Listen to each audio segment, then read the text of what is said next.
Welcome back, everyone, to the channel, Elderly Confessions.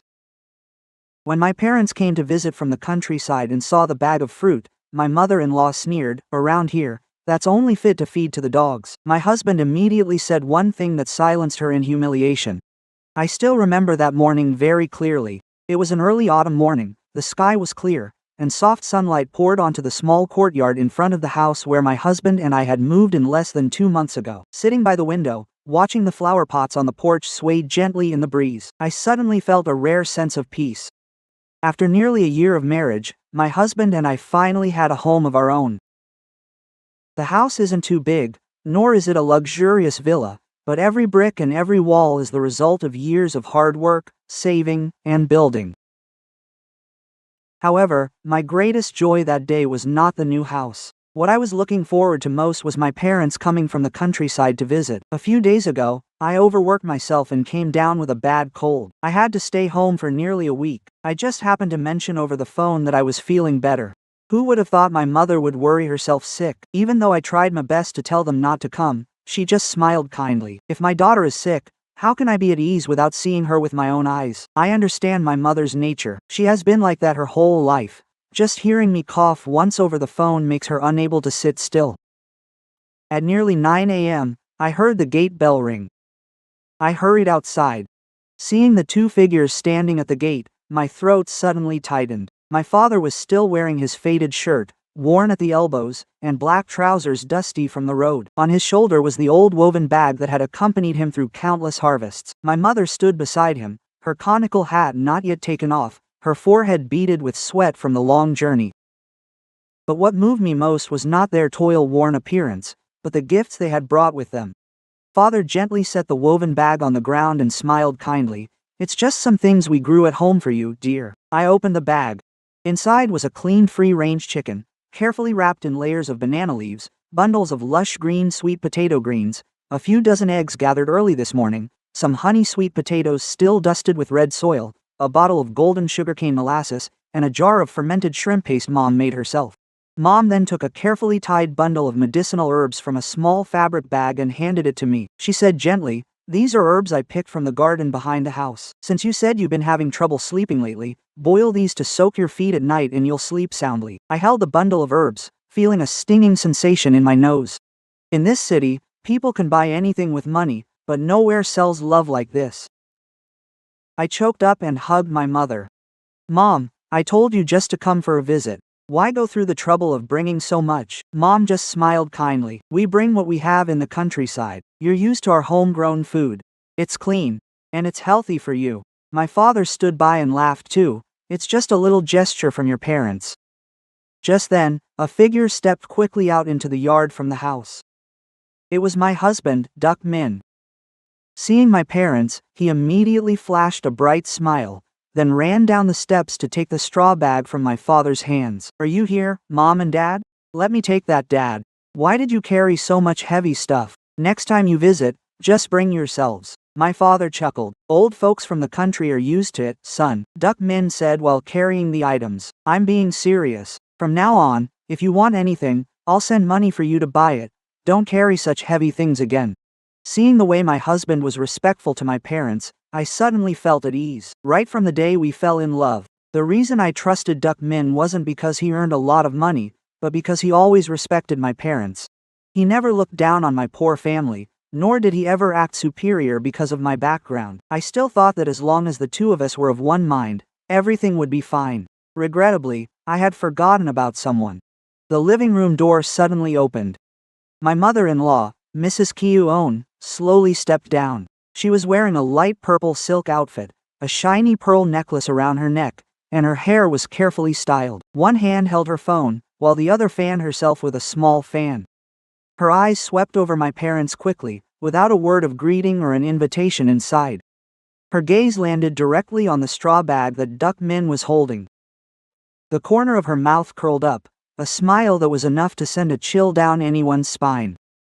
She took a few steps forward, crossed her arms, and asked in a flat tone, "What's in that bag?" My mother replied politely, "Oh, Just some things from the countryside. We brought a home-raised chicken, some fresh vegetables, and some molasses. I brought them up for the kids to have a change of pace. Miss Kyuon just glanced at the bag and let out a laugh, a scoff filled with nothing but contempt. She shook her head, her voice growing louder. Good grief, in this day and age, you still bring such things to the city? Around here, this is only fit for the dogs. Why bring it here and clutter up the house? The atmosphere seemed to freeze. I felt my ears go numb. My mother's hand stopped in midair. My father stood paralyzed, his hand gripping the handle of the bag tightening. He forced a smile as if to say something, but his lips only moved before falling silent again. My mother lowered her head, her lips pressed tightly together. I knew she was trying to hold back her tears. In that moment, I felt my heart ache until it was hard to breathe. It was no longer just about a bag of country gifts, but the pride of two people who had spent their whole lives working hard for their daughter. I was just about to step forward when, suddenly, Min slammed the straw bag down onto the stone table by the porch. The clatter made everyone jump. He turned completely toward his mother, his eyes calm but chillingly cold. Then, word for word, he said clearly, "Mom, you are insulting my own benefactors." The entire yard immediately sank into a heavy silence, and even Miss Kyuon stood stunned, her eyes wide as she looked at her son as if she couldn't believe what she had just heard.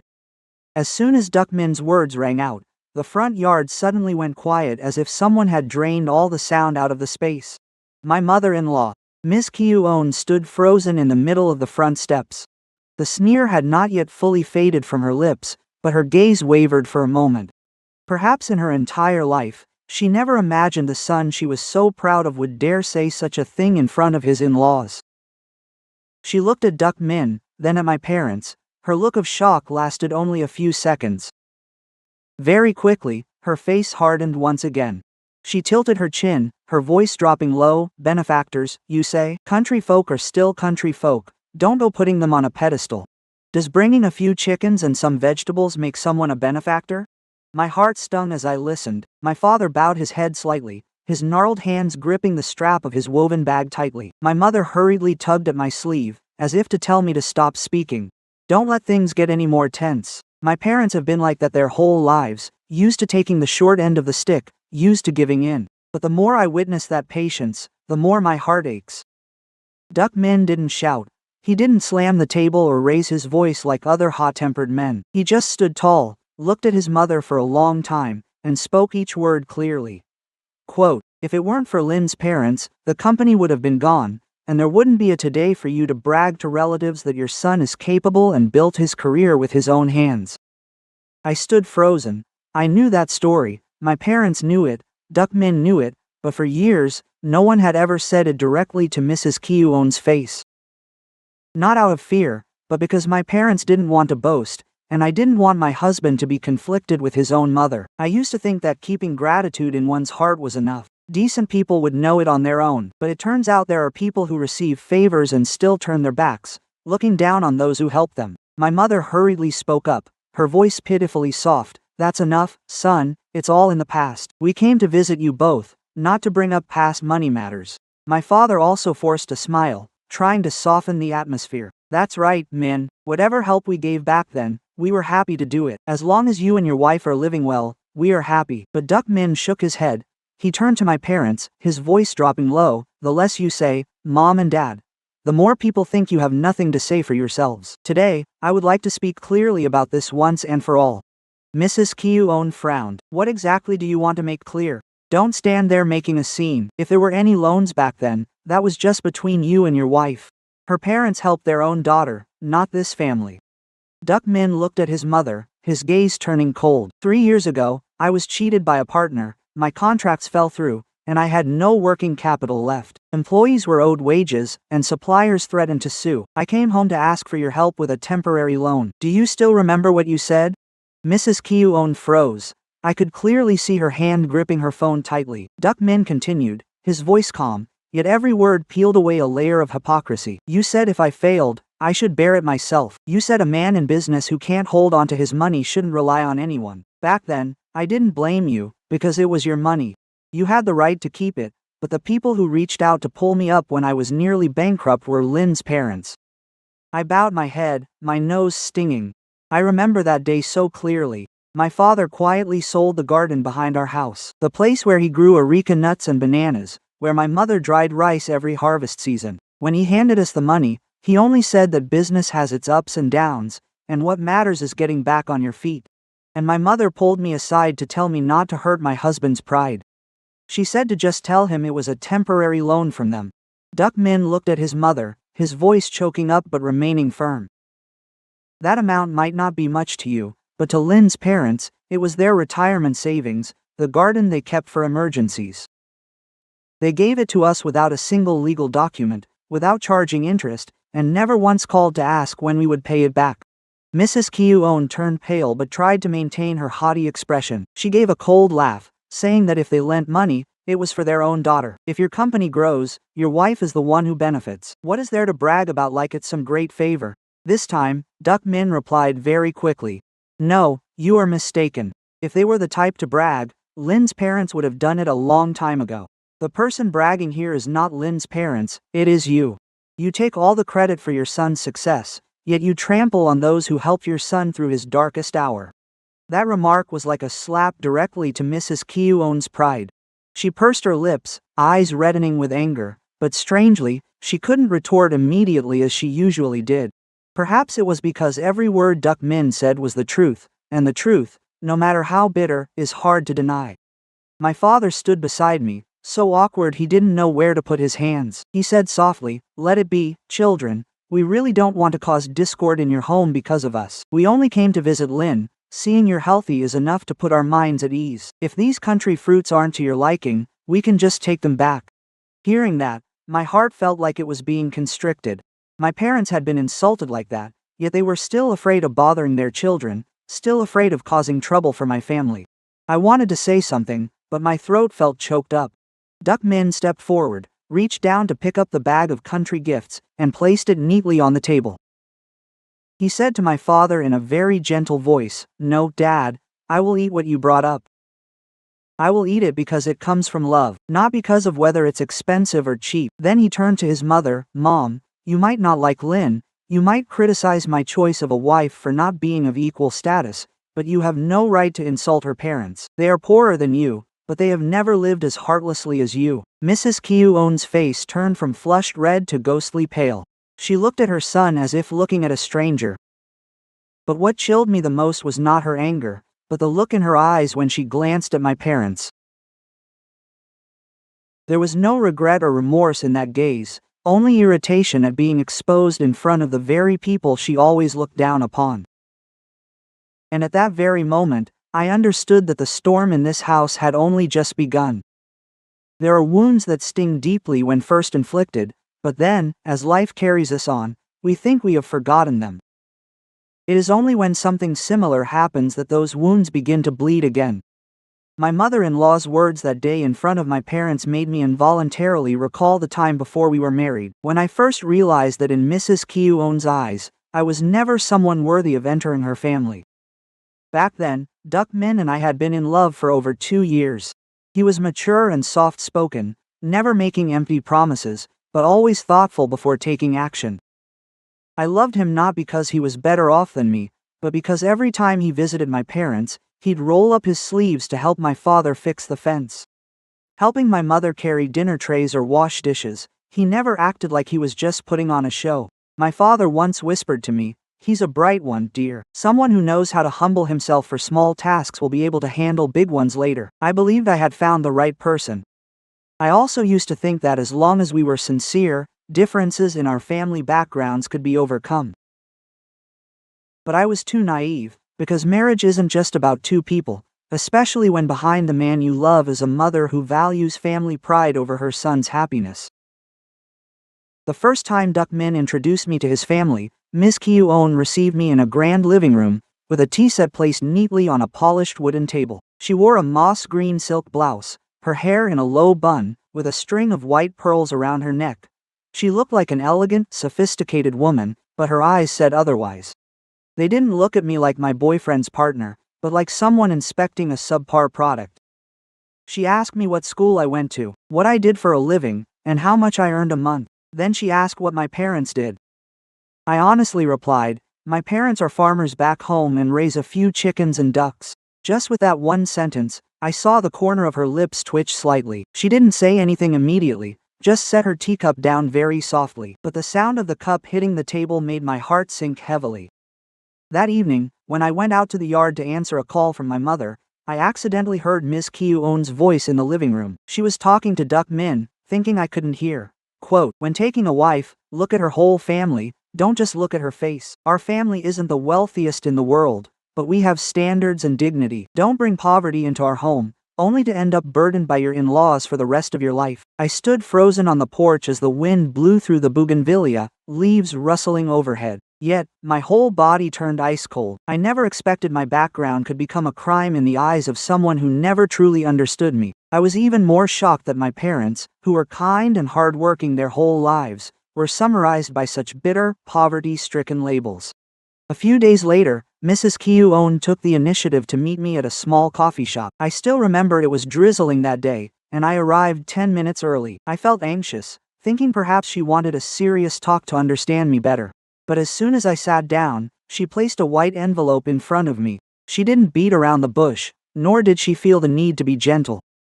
"Take it," she said in a flat, monotonous tone. "I don't want to say much. You are an educated person. You surely realize that you and Duck Min are not a match." I looked at the envelope, then looked at her. My throat felt tight. "What do you mean by that?" She took a sip of tea, her gaze icy. "If you really love my son, then let him go. Duck Min has a future and a career. He needs a wife who can help him rise, not a farm girl who will let her poor family cling to him later." Every word felt like a crushing blow to my heart. I didn't take the envelope. I just quietly stood up, trying to keep my voice as steady as possible.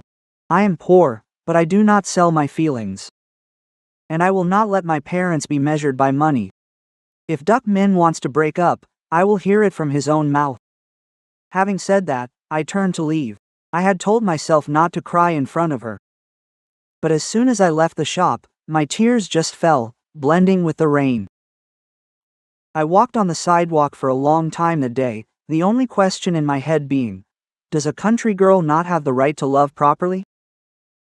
Duck Min found out that evening. He came to see me, his face showing both anger and pity. When he heard my account, he was silent for a long time, then held my hand tightly. That was the first time I saw him argue so fiercely with his mother.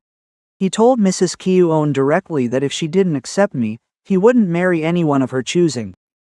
"I am marrying to spend my whole life, not to save face for you at dinner parties." That statement made Mrs. Kyuon absolutely furious. She cried and scolded him, calling him unfilial, and accused me of turning her son against her before I'd even entered the family, but she finally agreed to the wedding, fearing she'd lose Duck Min. But from that moment on, I knew she never truly accepted me. She only took a step back to keep her son, while quietly harboring deep resentment. On the day of our engagement, my family prepared as thoughtfully as we could. The offerings weren't extravagant, but they were decent and followed tradition. My mother stayed up late checking every single tray multiple times. Yet, when Mrs. Kyuon saw them, she still tilted her head and gave a cold smile, speaking loud enough for those nearby to hear that my family was pitifully stingy. "Well, better than nothing, right?" My mother heard her and turned bright red. My father gently placed his hand on her shoulder. He signaled, "Don't be sad." I stood in the middle of the yard, my red-eyed eyes suddenly feeling as heavy as lead. Duck Min held my hand tightly. He didn't say much, just leaned down and whispered, "Just look at me, don't let my mother's words ruin our day." That very squeeze of his hand helped me stand firm. I told myself that once I became a daughter-in-law, as long as I lived kindly and acted respectfully, one day Mrs. Kyuon would understand. I still hoped that no matter how difficult an elder might be, they would eventually soften before sincerity. But thinking back now, I realize how wrong I was. My patience didn't change her at all. It only made her believe I was weak, and that my parents were a soft target for her to disparage whenever she wanted to put her daughter-in-law in her place. And what happened the morning my parents brought gifts from the countryside wasn't a spontaneous event. It was the result of a disdain that had started long ago. Even before the day I officially stepped into this marriage. After the wedding, I moved in with Duck Min's family. My in-laws' house was in a quiet neighborhood, much more spacious than my small home in the countryside. The first day I stepped inside, I told myself I had to live tactfully and be very sensible. After all, this is my husband's home, where I will begin my new life. I don't expect my mother-in-law to love me like her own daughter. I just want her to see my sincerity and lessen her prejudice.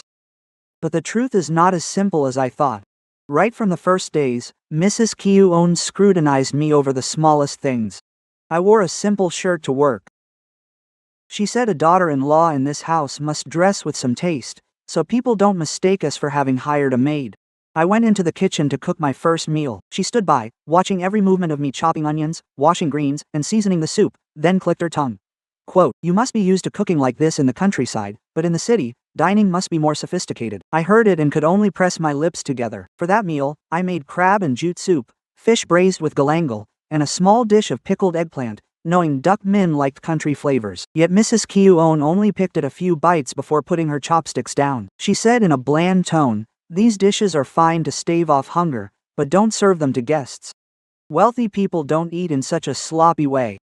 Duck Min sat beside me and glanced at me softly. He didn't argue with his mother during the meal, but when she stood up to go to her room, he quietly placed a piece of braised fish in my bowl. He whispered that he thought it was delicious. Quote, "Don't be sad." Just that one sentence was enough to make me try to swallow my tears. I understand he loves me, but the way he shows it is often very quiet. He is afraid that if he reacts strongly, his mother will hate me even more, and find even more ways to make things difficult for me. In the following days, I gradually got used to Mrs. Kyuon always finding reasons to criticize me. I walked in slippers around the house, and she said my gait was countrified. I wiped the table with a damp cloth. She said people from the countryside don't know how to use things elegantly. I folded clothes according to the habits my mother taught me. She pulled them out and refolded them in front of me, saying, "Everything must be learned. Don't think marrying into the city automatically makes you a city person." What hurt me most was not the things she said about me, but how she treated the items my parents sent up. Every few weeks, my mother would send a few gifts from the countryside. Sometimes it's a few kilos of freshly roasted peanuts, sometimes a bag of sun-dried fish, other times a few grapefruits from the garden or some fresh greens picked at dawn. Every time, Mom would call to tell me that these things from my husband's home aren't worth much, but you should eat them to have a taste of the countryside. I treasure every item as if I were treasuring my mother's own love. But in Mrs. Kyuon's eyes, they are all just things that dirty her pristine kitchen. Once, my mother sent up a few kilos of peanuts and a bag of dried fish. I hadn't even managed to put them in the cupboard when Mrs. Kyuon spotted them. She frowned and lifted the bag of fish with 2 fingers as if she were holding something repulsive. "Dried fish again? Who could stand having this smell in the house?" I hurriedly spoke up. "My mother makes these very cleanly, Mom. I'll keep them separately, and when it's convenient, I'll grill a little to eat with rice." She didn't listen. She turned and called the maid who was standing nearby. "Take these things away. My house doesn't suit this kind of food. Leaving it here makes it smell." Saying that, she handed both the bag of fish and the peanuts to her right in front of me. At that moment, my face burned with heat. I felt as if she wasn't just giving away some food, but throwing my parents' self-respect right out of the house. I stood frozen, my hand still holding the scissors I had used to cut the bag's string. The maid looked at me awkwardly, not daring to take them, but Mrs. Kyuon gestured with her chin, "Take them, or it's a waste to leave them here. Country folks value them, but we don't eat things like this." Hearing the words, "country folks," a bitter lump rose in my throat. I wanted to say that these were things my mother woke up at the crack of dawn to prepare. I wanted to say that my father had cycled to the bus station to send them on the first trip of the day, but I stayed silent. Just then, Duck Min returned, saw the scene, and his expression darkened instantly. He didn't make a scene or yell at his mother in front of others. He just stepped forward, took the bags from the maid's hands, and said very gently, "Please leave them for me. These were sent by my in-laws." Mrs. Kyuon frowned. "What are you keeping them for? Aren't these things available in abundance at the market?"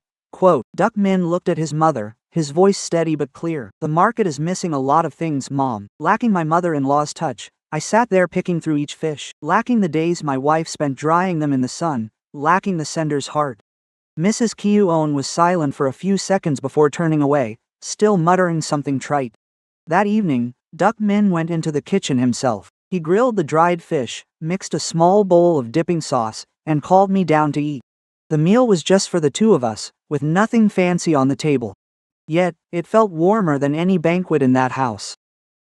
He picked a piece of fish for me and whispered, I eat what mom sends not because I'm lacking, but because it holds her love. I lowered my head, and tears fell into my rice bowl before one even knew it. I didn't blame Duck Min. I knew he was still on my side, he just chose a softer approach. He once told me that the more his mother felt cornered, the more intensely she reacted, and he didn't want me to suffer more. I understand his predicament, but that gentleness sometimes makes me feel lonely. Because in this house, a soft word isn't enough to stop such deep wounds. Seeing her son secretly defending his wife time and again, Mrs. Kyu-on grew even more annoyed. She stopped criticizing me directly in front of Duck Min and switched to more subtle sarcasm in front of relatives. Whenever guests visited, she would smile gracefully and say, "My daughter-in-law is very gentle. It's just a pity her family is less fortunate, so we have to be tolerant. If someone is a bit countrified, we just teach them gradually." Anyone listening might think she was being generous, but I knew it was a way to belittle me wrapped in kindness. She didn't swear or scold, but every word made others look at me with pity. I sat there with my hands on my knees, smiling stiffly as if I hadn't heard a thing. Duck Min tried to speak up many times, but I gently held his hand back. I feared the meal would turn into an argument. I feared people would say that as a new daughter-in-law, I had already caused strife between mother and son. But the more I endured, the more clearly I realized one thing. The conflict between Mrs. Kyu-on and me isn't just about bags of dried fish, bundles of country vegetables, or a few harsh words. It runs much deeper than that. It was a disdain ingrained in her mindset, the way she categorized people into high class and low class, city folk and country bumpkins, those worthy of sitting at the table and those unworthy of respect.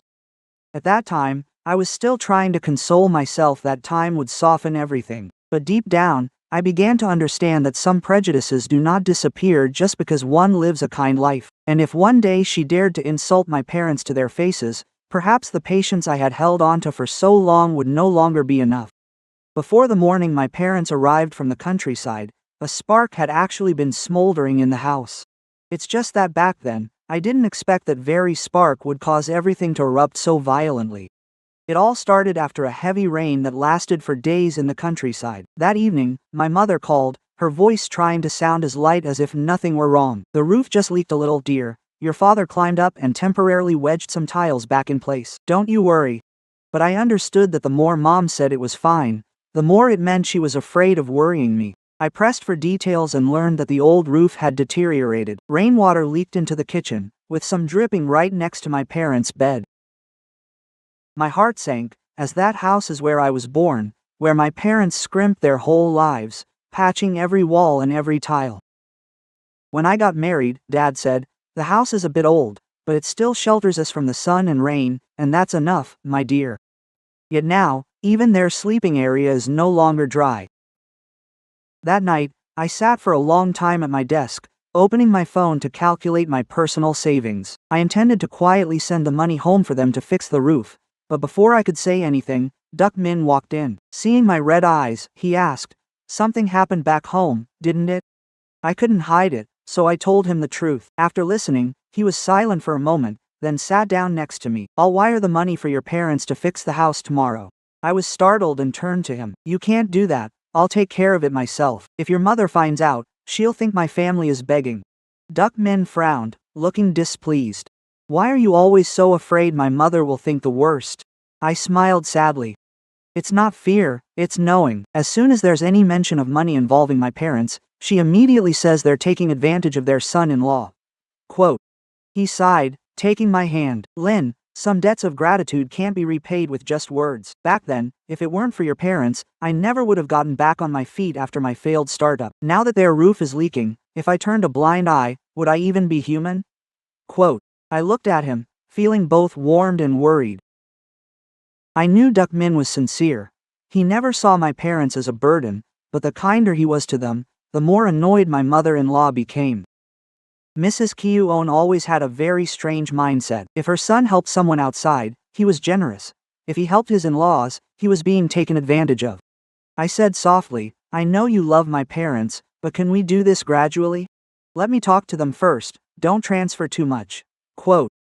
Duck Min shook his head. "No, you can't do home repairs halfway. I'll send enough for them to replace the roof, reinforce the kitchen walls, and fix the electrical wiring. Leaks near electrical outlets are too dangerous."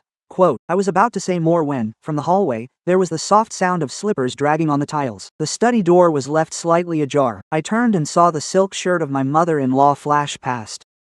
I wasn't sure if she had heard anything, but my heart involuntarily sank. The next morning, I realized my intuition wasn't wrong. When I went down to the kitchen to make tea, Mrs. Kyuon was at the dining table, scrolling through her phone with a cold expression. As soon as she saw me, she sneered, Your parents are quite calculating lately, aren't they? They knew exactly when their son-in-law had money for their roof to start leaking. Quote, I froze, the glass in my hand nearly spilling. Mom, that's not fair to say. My parents didn't ask for any money. It was Min who insisted on helping. Quote, she slammed her phone down on the table. Don't bother making excuses. I've lived this long, I've seen every kind of person there is. If you're poor, just say you're poor. Don't put on an act about illness and crumbling roofs to fish for sympathy. Quote, every one of her words felt like sharp thorns piercing my ears. I tried to stay calm because I didn't want to argue early in the morning, but she wouldn't stop. Right in front of me, she dialed her phone to call Mai Win, Duck Min's younger sister. She raised her voice intentionally. Win, have you heard the news yet? Your sister-in-law's family is about to have issues again. Their roof is leaking, so they'll probably ask your brother to fix it. I'm telling you, being poor isn't scary. What's scary is clinging to others like a leech. I stood there, paralyzed. I had never felt so insulted in my life. Not because of me, but because my parents were being turned into a joke in a phone call. Less than 10 minutes later, my phone vibrated. It was a message from Mai Win, written very briefly. Tell your family to have a little self-respect. Brother Min is not an ATM. I read it and my hands trembled. My parents' faces appearing in my mind. Two old people who lived their whole lives afraid to burden anyone, sometimes even hiding their illnesses from their children. Yet, through the mouths of Kyuon and her daughter, they were painted as greedy and parasitic. I held my phone intending to reply, but Duck Min, who had just come downstairs, grabbed my hand. He looked at the screen, and his expression immediately darkened. Don't reply, let me talk to Win. I choked out, it's been like this so many times, it won't change anything. Once your mother hates someone, everything becomes an excuse to attack. Duck Min was silent for a moment and then said, then this time, I won't talk to her privately anymore. When your parents come to visit, I will make things clear in front of my mother. I've been patient for the sake of peace, but I cannot let my mother turn your parents into villains.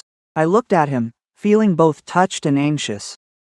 I knew his words were not just a moment of anger. Duck Min is kind, but once he makes a decision, it's very hard for him to change his mind. Perhaps from that very moment, he was preparing for a confrontation that I still lacked the courage to even think about.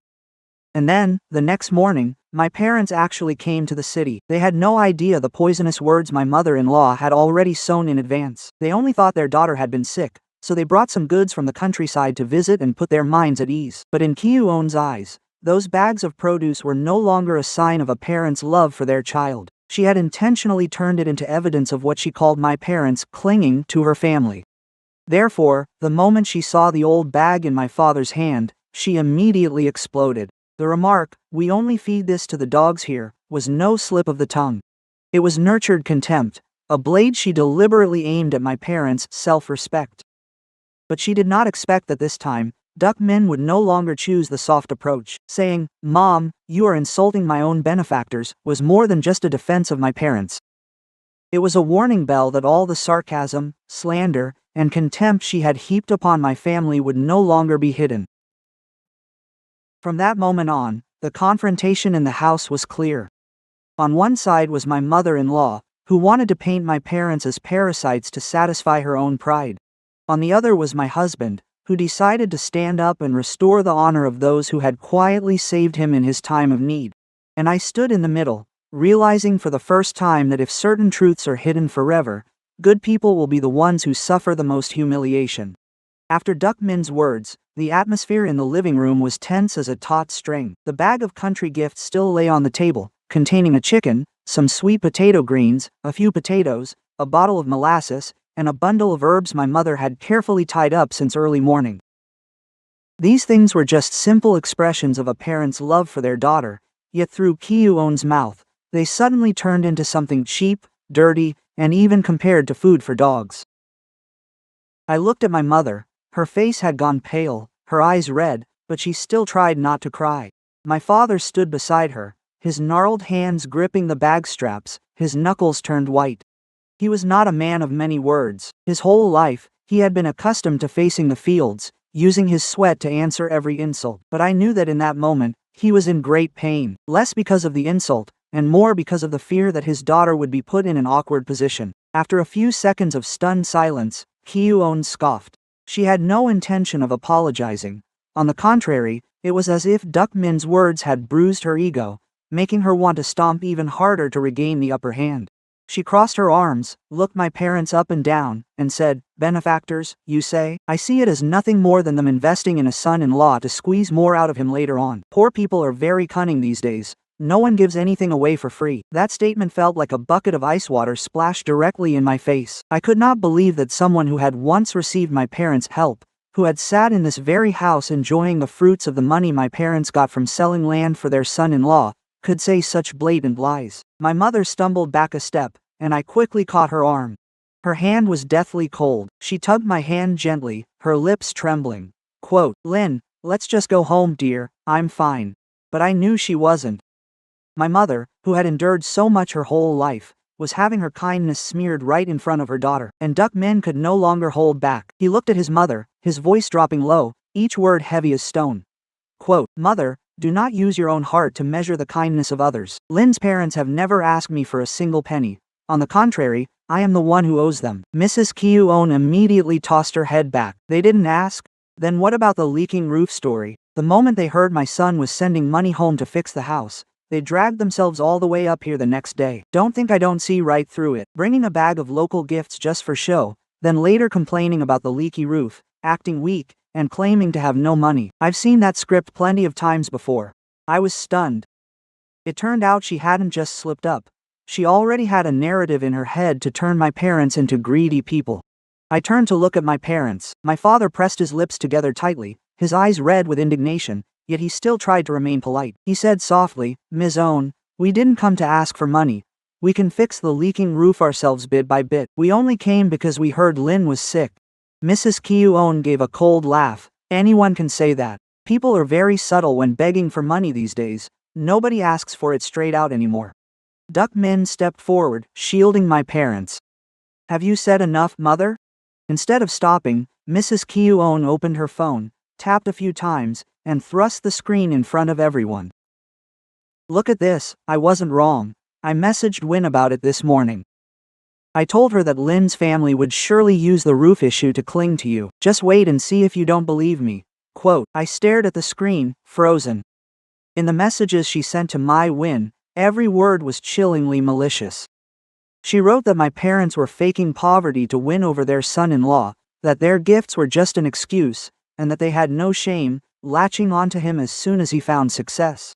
Those words were clearly sent before my parents even arrived here. It meant she had prepared a humiliating trap for them from the very beginning. I felt a tightness in my chest. Over the years, I had often wondered if I was being too sensitive, or if my mother-in-law was just strict rather than truly spiteful. But the moment I saw those messages, I understood that I was wrong. She wasn't careless, she wasn't slipping up, she was intentional. Right at that moment, a motorcycle screeched to a halt at the gate, and the door was pushed open before it could even close. My Win, Duck Min's younger sister, walked in with a designer handbag on her arm, her face heavily made up but her eyes filled with clear annoyance. As soon as she entered, she looked straight at me and then glanced at my parents with the same look as her mother. Quote, "Brother Min," she said in a sharp, bitter voice, "wake up. Being poor isn't scary. What's scary is being poor and greedy. Mother told me already.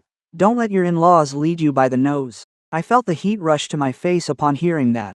My mother bowed her head lower, while my father let out a long, quiet sigh. Perhaps he was trying to remind himself that this was his daughter's home, and he shouldn't make things difficult for her in a moment of anger. But Duck Min was no longer maintaining his gentle demeanor. He turned to his sister, his gaze so cold that even my Win momentarily faltered.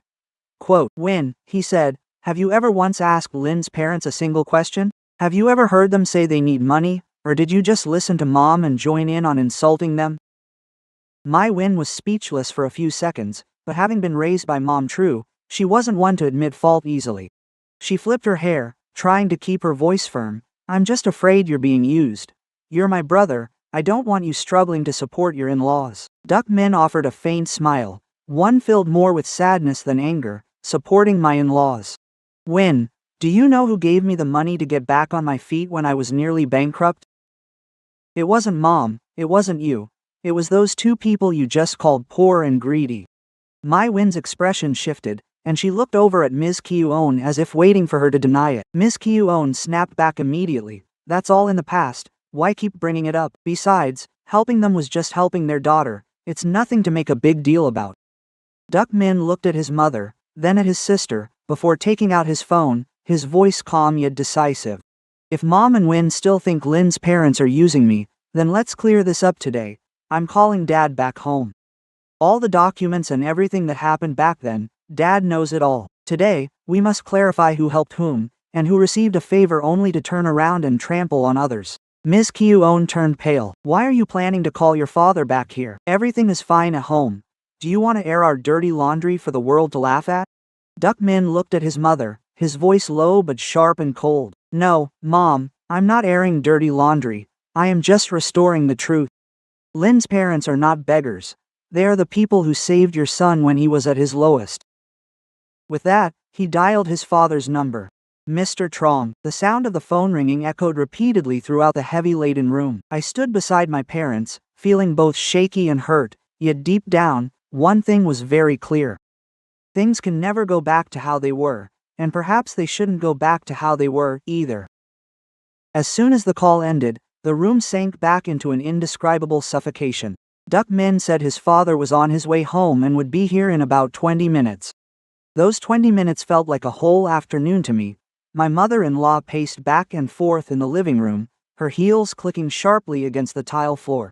My Win stood beside her, still looking sullen but with a growing sense of unease in her eyes. Perhaps she, too, realized that today's situation was no longer just a simple argument between a mother-in-law and a daughter-in-law. My parents sat on the edge of the sofa, their backs straight, but their hands kept clenching and unclenching on their knees. My mother tugged at my sleeve and whispered, "Maybe we should go, dear.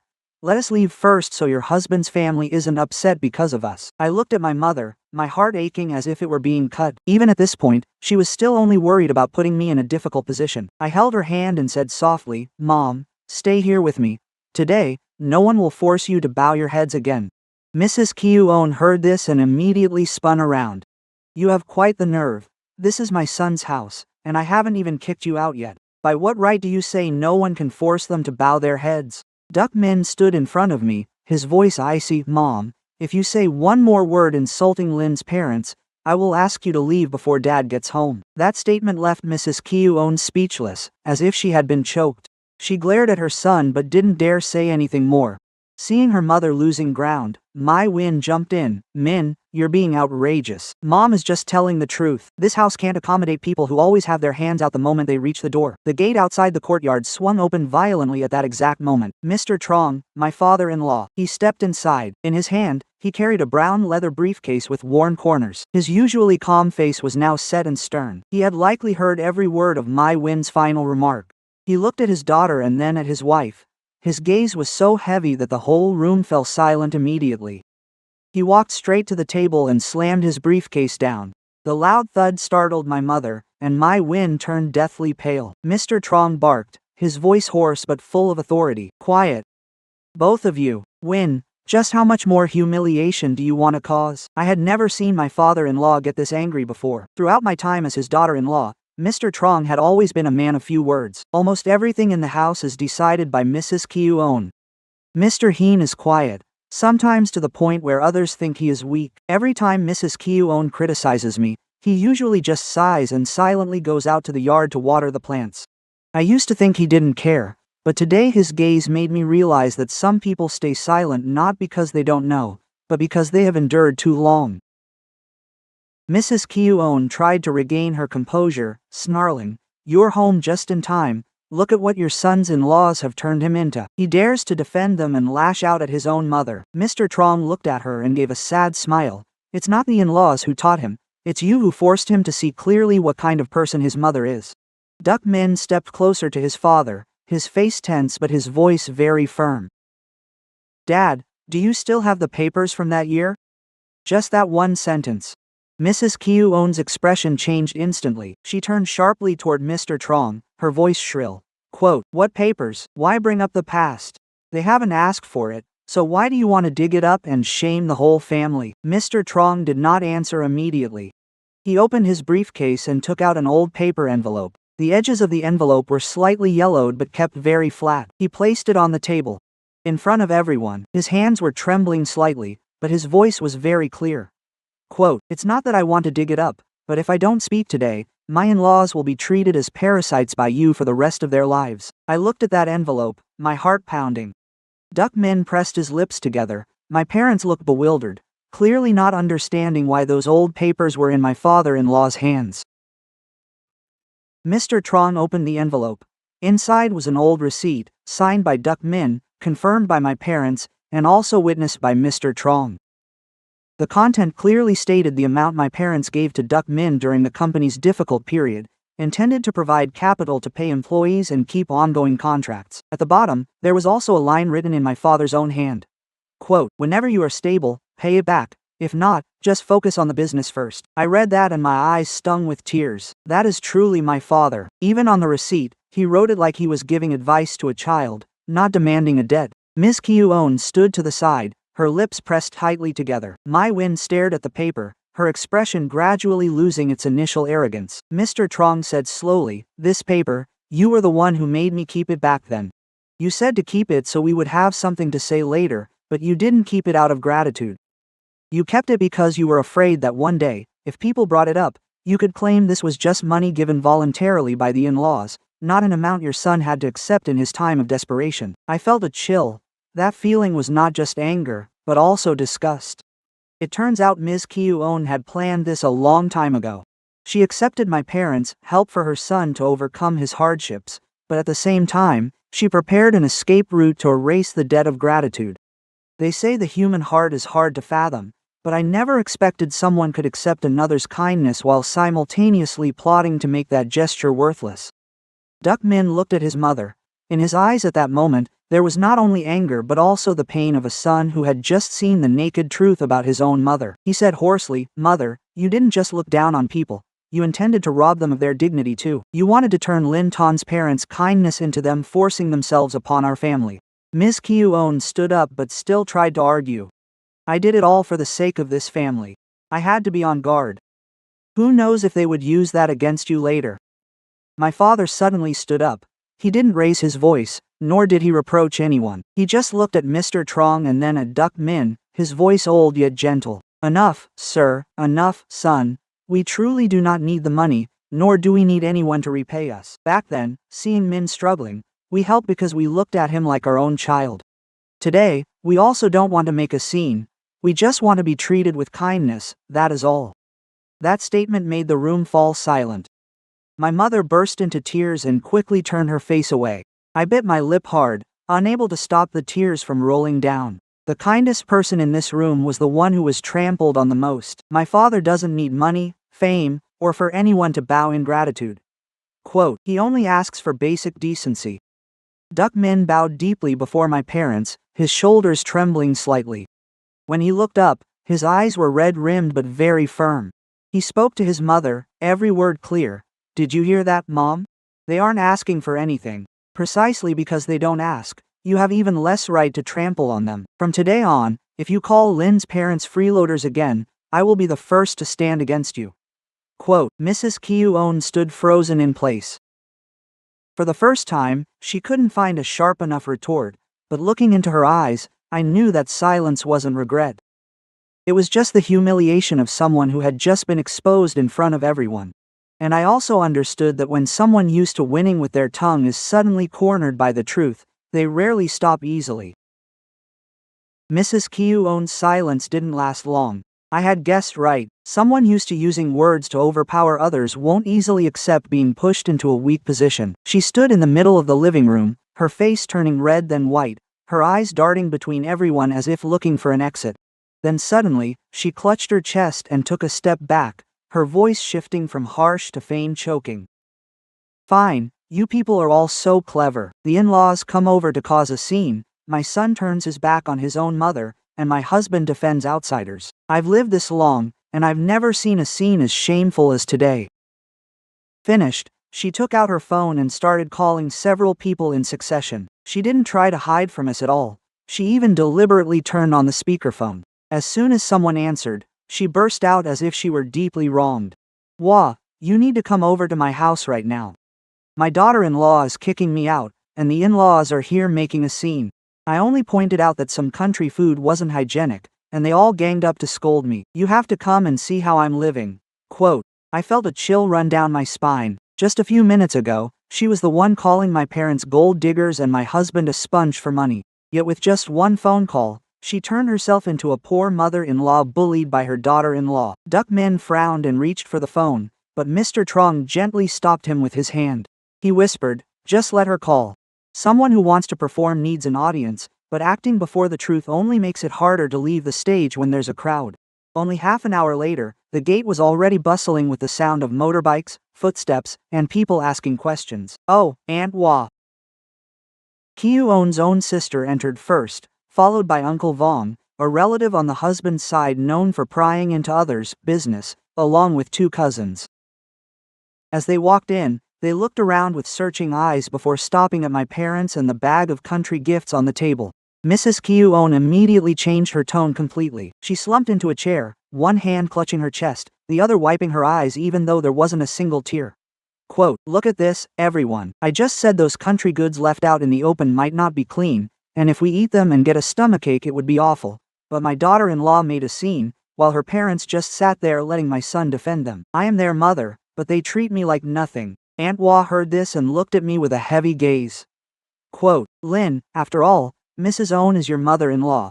If elders say a few things, the younger ones should just endure it. It's not good to cause such a stir that relatives have to come running over like this." Before I could answer, Uncle Vong stepped closer to the woven bag. He peered down at the bundle of vegetables, the chicken wrapped in banana leaves, and the jars my mother had brought, then clicked his tongue. Quote, "Honestly, who in the city dares to eat things that haven't been inspected nowadays? Country gifts are nice, but when bringing them to someone's house, you have to be thoughtful. If something happens, who's going to take responsibility?" Hearing this, my mother's face turned even paler. She flusteredly explained, "Oh, it's all stuff from my home, it's very clean. The chicken I prepared this morning, and the vegetables were freshly picked. If everyone is uncomfortable, I'll take them back. I didn't mean anything by it." My mother's words made me choke with pain. She had been insulted and doubted, yet she still tried to be gentle, still afraid of being a nuisance. I was about to stand up when Duck Min stepped forward. He didn't argue immediately. He just opened the bag, taking each item out and placing it neatly on the table with slow but firm movements. He picked up the eggs first and said to everyone, "These are from Lin's mother's backyard." She cleaned every single one and wrapped them in straw so they wouldn't break on the way. Then he placed the bottle of sugarcane molasses next to them. "This is molasses my father-in-law boiled himself. He spent the whole time by the stove, filtering it repeatedly until it was clear, knowing I often drink it with ginger for my stomach aches." Finally, he lifted the bundle of medicinal herbs that my mother had tied with banana strings. Slowing his voice, he added, "And these are herbs Lin's mother picked because she knew my wife was having trouble sleeping. What you call dirty, to me, is family love." The room went silent for a few seconds. The relatives on my husband's side started looking at each other, their expressions no longer as confident as when they first entered. I saw Aunt Wah lower her eyes slightly. Perhaps she realized she had been too quick to listen to only one side, but Mrs. Kyu-on would not back down. She sneered, her voice sharp as a knife, "Family love requires repairing a roof for tens of millions? Don't make it sound so noble. They didn't ask for it, but they sure know how to make a son-in-law open his wallet." Duck Min looked at his mother and then pulled out his phone. "Then listen to this, mother." He hit play on a recording of the call between him and my mother from the night before. My mother's voice rang out, trembling, through the phone.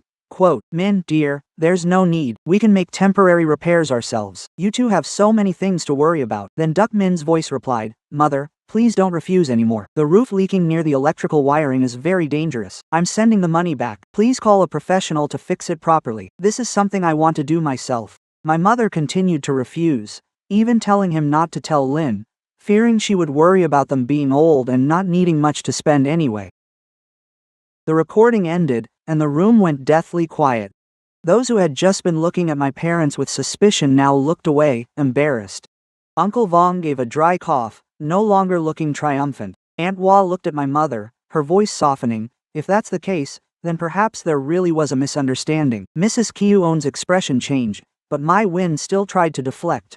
She crossed her arms and gave a cold laugh. So what if there's a recording? Who knows if they were just acting to make you pity them? Anyone who wants money knows how to act like they're refusing it to save face. The words barely left his lips before Duck Min snapped toward his sister. His gaze at that moment made my Win step back half a pace. He spoke very slowly, but every word was so cold the room seemed to drop several degrees. Quote, Win, the best actors in this house aren't Lin's parents, they're you and Mom. My Win was struck speechless. Ms. Kyuon jumped to her feet. Quote, is that how you talk about your own sister? Duck Min did not avoid his mother's gaze. He simply spoke the truth. Why did you invite our relatives over? To hear the truth, or to force my wife and her parents to bow their heads? If you really think you're right, why don't you also tell them you said the country food was only fit for dogs? Why don't you also mention how you accused Lin's parents of investing in their son-in-law to extort money? No one could say another word. I stood beside my parents, my heart still aching. But for the first time in many years, I felt the weight of the truth. It doesn't need to scream, it just needs to be placed in the light, and slanders naturally become shameless. Ms. Kyuon looked around, but the relatives she had summoned for support were now quietly avoiding her gaze. Her face flushed with shame, yet her eyes still held the bitterness of someone who refused to admit fault. I knew she had lost this battle, but for a person like her, losing ground didn't necessarily mean she would stop. Perhaps the humiliation in front of the relatives would only make her want to strike back more cruelly. Exposed by her own son in front of their relatives, Ms. Kyuon could barely maintain her usual air of elegance. Her face was beet red, and the thick powder on her cheeks couldn't hide the rising fury. She looked around and saw the people she had called for support now silently avoiding her, leaving her feeling cornered. A person used to standing above others their whole life, when forced by the truth to bow down, usually feels pain not for being wrong, but for losing face. She pointed a finger directly at me, her voice trembling with rage. Quote, it's all her fault. Ever since she stepped into this house, my son has dared to talk back to me. Before, Duck Min never once spoke a harsh word to me. You really are the kind of woman who specializes in driving wedges between mothers and sons. Before I could answer, Duck Min spoke up. His voice wasn't loud, but it was clear enough for everyone in the room to hear every word. I'm not arguing with you because of Lin, I'm arguing because you're wrong. That statement was like a slap directly to Mrs. Kyuon's pride. She froze, her lips trembling. Perhaps she never expected the son she always believed would side with her to dare to judge right from wrong in front of their relatives. I looked at Duck Min, feeling both pained and warmed in my heart. Pained because things had gone too far, warmed because he finally stopped choosing silence just to maintain a fake peace. Mrs. Kyuon let out a laugh, but it was twisted and bitter. Wrong, am I? Am I wrong for wanting what's best for you? Am I wrong for not wanting you to marry a country girl and be leeched off by her family for the rest of your life? If I had known, I would have let thou push her way in instead of letting you marry this thing. The whole room instantly went silent. The name, thou, dropped into the air like a sharp shard of glass. I stood there, stunned. My parents looked at each other in confusion. My Win, who was about to chime in, fell silent as well. Duck Min, meanwhile, was frozen, his expression completely changed. He looked at his mother, then turned to look at his father. In that moment, I understood there was some past story I had never known. A story thought to be buried, but one just unearthed by Mrs. Kyuon's own anger. I asked softly, my voice dry. Thou who? Duck Min didn't answer immediately. He kept looking at his mother, his eyes filled with both shock and pain. Mrs. Kyuon seemed to realize she had just made a slip of the tongue, her face turning pale, but out of pride, she lifted her chin as if to turn her blunder into a declaration. Thou, that's who. She's educated, from a decent family, knows how to speak, and is 100 times more sensible than you. If it wasn't for Min's foolishness, she would have been the one entering this house, not you. Hearing this, my heart pounded so hard my chest ached. The name thou was not entirely foreign to me. Before our wedding day, I had seen a few strange messages sent to Duck Min's phone in the middle of the night. The content wasn't explicit, but intimate enough to keep a bride-to-be like me awake at night. Do you still remember our old spot? If I hadn't left back then, would things be different now? I just want to see you one last time before you get married. Back then, Duck Min explained she was an ex, that he had no ties to her, and he blocked her number right after. I trusted him, but I couldn't say it didn't hurt. There were nights I lay with my back to him, tears soaking my pillow, wondering if I was just second best in his heart. I tried to overcome that doubt because he was still by my side, still holding my hand through his mother's opposition. I just thought it was a small hurdle before our wedding. I never expected today would bring such a different answer. Mr. Trong let out a heavy sigh. That sigh seemed to pull the whole room back to reality. He looked at Mrs. Kyuon, his eyes filled with immense exhaustion and disappointment. How much longer do you intend to hide this? Mrs. Kyuon snapped at her husband. Be quiet, this has nothing to do with you. Mr. Trong shook his head. It has everything to do with me, because I'm the one who knew what you were doing, but I've kept silent for too long. I looked at him, feeling my entire body go cold. Duck Min took a step forward, his voice hoarse. Dad, what do you mean? Mr. Trong spoke slowly, each word weighing heavily in the air. Before your wedding day, your mother hired someone to follow Lin. She wanted to find dirt on her to force you to call off the marriage. Finding nothing, she turned to contact Thou. She knew Thou was your ex-girlfriend and that she still had feelings, so she purposely arranged for you two to meet again. I saw Duck Min clench his fists, looking at his mother, his eyes turning red. Did you really do that, Mom? Mrs. Kyuon pressed her lips together and didn't answer. Mr. Trong continued, not only did she arrange the meeting, she also told Thou to text you at night, saying things that were half true and half false. Then she intentionally let Lin see them, hoping the girl would misunderstand, feel insulted, and cancel the wedding. Thou eventually realized things weren't right and stopped. And you blocked communication, but Lin was the one who had to suffer because of it. I felt as if someone had just turned back a page of memories I had tried to keep folded away for years. The nights before the wedding, the silent tears, the times I blamed myself for being too sensitive. It turns out it wasn't because I was weak. I had been lured into a trap, and the one who said it was my own mother-in-law.